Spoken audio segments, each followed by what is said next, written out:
Olivier, merci de m'avoir reçu chez toi aujourd'hui. Pourquoi as-tu décidé de me recevoir dans ce magnifique parc? Bah écoute, ça fait maintenant 1 an qu'on travaille ensemble via la société cestmonjardinier.com et je voulais aujourd'hui qu'on puisse se rencontrer une nouvelle fois. Donc, du coup, allons nous rendre tout de suite dans les serres du parc de la Tête d'Or. Alors Olivier, tu m'as parlé de ton super projet courant juillet. Est-ce que tu peux nous en dire plus? Bah effectivement, oui, je vais déménager sur l'île de la Réunion parce que ma femme a trouvé un boulot là-bas et ça tombe bien parce que moi je suis passionné de plantes tropicales. Donc je vais pouvoir développer mon activité de jardinier paysagiste sur l'île et continuer l'aventure avec cestmonjardinier.com. On est ravis que tu fasses partie de nos équipes. Alors oui Olivier, on est justement dans ces serres avec des plantes représentatives de l'île de la Réunion. Ouais. Et on peut déjà parler de ce, par exemple, Dracena marginata, qui est ici et qu'on retrouve dans nos appartements aujourd'hui, Ouais, qu'on cultive en pot.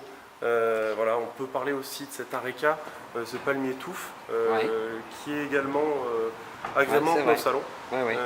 Donc voilà, ils sont vraiment représentatifs de ces plantes. Beaucoup de gens les ont effectivement dans leur salon, dans leur appartement, sans savoir que c'est des plantes qui sont tropicales et notamment l'île de la Réunion. Complètement, tout à fait. Et ce qui est assez magique aussi, c'est qu'on retrouve ici donc, certains arbres. Des palmiers donc. Comme des palmiers, ouais, qui sont vraiment endémiques de l'île de la Réunion. Donc comme ce latanier, ici, donc avec ces palmes qui sont assez impressionnantes. Et on pourra même retrouver cet arbre historique, puisque c'est l'arbre le plus vieux au monde, ce sont des cycas. Ici on a le Cicatorisi, ici, qui fait à peu près 5 mètres. Superbe endroit. Ouais, effectivement. C'est un lieu formidable pour s'acclimater justement. Oui, effectivement, je vais pouvoir venir potasser et découvrir toutes les plantes qui sont emblématiques de l'île de la Réunion. Oui, effectivement, on peut avoir aussi des jardins exotiques en France. Justement pour ça, qu'est-ce que tu nous conseilles Olivier? Oui, alors comme tu le dis, on peut avoir des plantes exotiques dans nos jardins en France métropolitaine, mais il faut prendre en compte 2 paramètres qui sont importants.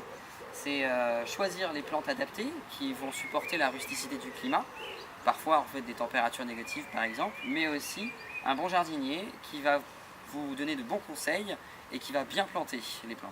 Oui, exactement. On peut prévoir aussi un bon drainage pour ces plantes exotiques, de manière à évacuer l'eau. On vous parlera aussi de plantes comme le Yucca rostrata, qu'on trouve juste derrière nous, qui résiste jusqu'à moins 17 degrés. On pourra retrouver un Jubea chilensis, le cocotier du Chili justement aussi, qui peut être magnifique dans un jardin. Le goyavier du Brésil. Qui résistent tous deux entre moins 10 et moins 15 degrés. Effectivement. Donc n'hésitez pas à nous faire part de vos questions si vous souhaitez justement avoir des conseils dans vos jardins. Tout à fait.